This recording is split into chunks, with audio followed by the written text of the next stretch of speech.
अब हमारा टॉपिक है रेडियो एक्टिविटी। रेडियो एक्टिविटी हम लोग पढ़ते हैं एटॉमिक के सेक्शन में, चैप्टर नंबर 2, क्लास 11 केमिस्ट्री। तो ये रेडियो एक्टिविटी सब्सटेंस, जो भी रेडियो एक्टिव सब्सटेंस होगा वो सब्सटेंस से 3 रे निकलेगा। जो भी रेडियो एक्टिव सब्सटेंस होता है वो सब्सटेंस से 3 रे निकलता है, अल्फा रे, बीटा रे, गामा रे। अल्फा रे नेगेटिव होता है, बीटा रे पॉजिटिव होता है, गामा रे न्यूट्रल होता है। तीनों रे का खासियत भी ध्यान रखना है आपको, ठीक है। तो इलेक्ट्रिकली चार्ज प्लेट के बीच में अगर आप रेडियो एक्टिव सब्सटेंस रखिएगा तो वो 3 रे निकलेगा। तो अगर नेगेटिव प्लेट की तरफ जो डिफ्लेक्ट होगा वो अल्फा रे होगा, पॉजिटिव प्लेट की तरफ जो डिफ्लेक्ट होगा वो बीटा रे होगा, जो सीधा सीधी चल जाएगा वो गामा रे होगा। तो इलेक्ट्रिक फील्ड का जो इफेक्ट होता है रेडियो एक्टिव सब्सटेंस में, रेडिएशंस में यही इफेक्ट होता है। इसी इफेक्ट को बोलते हैं फोटोग्राफिक प्लेट। फोटोग्राफिक प्लेट पे रखने के बाद इलेक्ट्रिक फील्ड बनता है। इलेक्ट्रिक फील्ड बनने की वजह से अल्फा रे जो है नेगेटिव की तरफ डिफ्लेक्ट हो जाएगा, बीटा रे है पॉजिटिव की तरफ डिफ्लेक्ट हो जाएगा, गामा रे न्यूट्रल होगा। तो जो नेगेटिव की तरफ डिफ्लेक्ट हो गया वो क्या हो गया, वो पॉजिटिव होगा कि नेगेटिव? जो नेगेटिव की तरफ डिफ्लेक्ट हुआ है इधर क्यों गया, नेगेटिव प्लेट की तरफ, मतलब ये पॉजिटिव है तभी तो नेगेटिव की तरफ भागा। ये पॉजिटिव की तरफ गया तो ये नेगेटिव है और ये गामा न्यूट्रल है ना। नेक्स्ट तो बताइए चार्ज बाई मास रेशियो किसका किसका कितना होता है? Alpha, beta, gamma, neutron, proton, electron. एकदम परफेक्ट क्वेश्चन डाला। Charge by mass ratio electron का ज्यादा होता है कि प्रोटॉन का? कैनाल रेखा की एनोड रेखा, मतलब कैथोड रेखा की कैनाल रेखा, मतलब कैनाल रेखा एनोड रेखा भी बोलते हैं। तो देखिए चार्ज बाई मास रेशियो जो होता है सबसे ज्यादा इलेक्ट्रॉन का होता है, सबसे ज्यादा इलेक्ट्रॉन का होता है। तो सबसे ज्यादा इलेक्ट्रॉन का ऑप्शन में खाली एक ही ऑप्शन छटा हमारा सी, बाकी तीनों ऑप्शन हमारे पास अभी भी है, ठीक है। तो इसको हम लोग डायरेक्ट याद रखेंगे, ठीक है। ए ऑप्शन होगा, हाँ ए ऑप्शन होगा। कैसे होगा देखिए, इलेक्ट्रॉन के बाद प्रोटॉन, प्रोटॉन न्यूट्रॉन का सबसे कम होगा, जो न्यूट्रल है तो होगा ही नहीं इसका चार्ज बाई मास, चार्ज तो 0 हो गया ना, तो ये तो 0 होगा। फिर उसके बाद अल्फा रे का होगा, फिर प्रोटॉन का, फिर इलेक्ट्रॉन का। अल्फा पॉजिटिव है, प्रोटॉन भी पॉजिटिव है, तो ये कम होगा इस सबका। अल्फा का 2 पॉजिटिव होता है, 2 इलेक्ट्रॉन के पॉजिटिव के बराबर होता है, 2e के बराबर होता है अल्फा। तो ये अल्फा का सबसे कम है, न्यूट्रॉन का तो 0 होता है, अल्फा का उससे कम, फिर प्रोटॉन का, सबसे ज्यादा इलेक्ट्रॉन का, ठीक है ना, याद रखिएगा, इंपॉर्टेंट है। नेक्स्ट न्यूट्रॉन का डिस्कवरी कैसे हुआ बताइए। बेरिलियम का एक कॉइल लिया गया, बेरिलियम एक मेटल है ना, मतलब मटेरियल है, अरे सॉरी एलिमेंट है।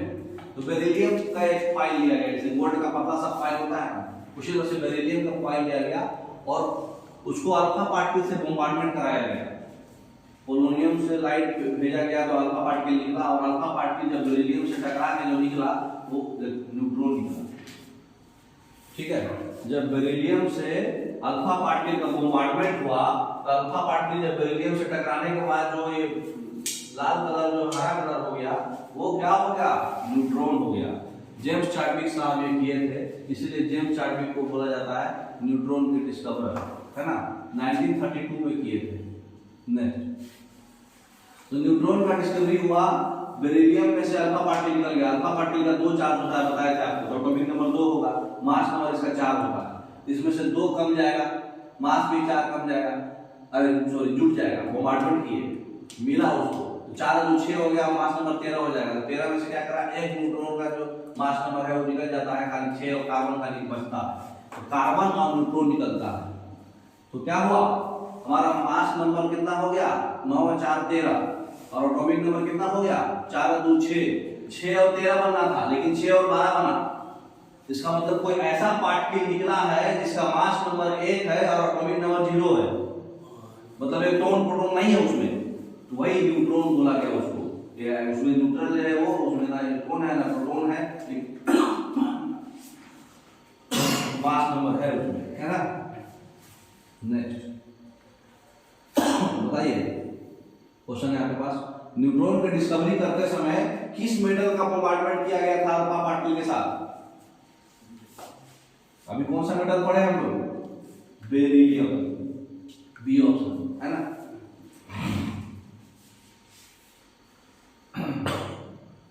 न्यूट्रॉन का खोज कौन किए? अभी आपको बताया है, जेम्स चैडविक किए हैं 1932 में, है ना।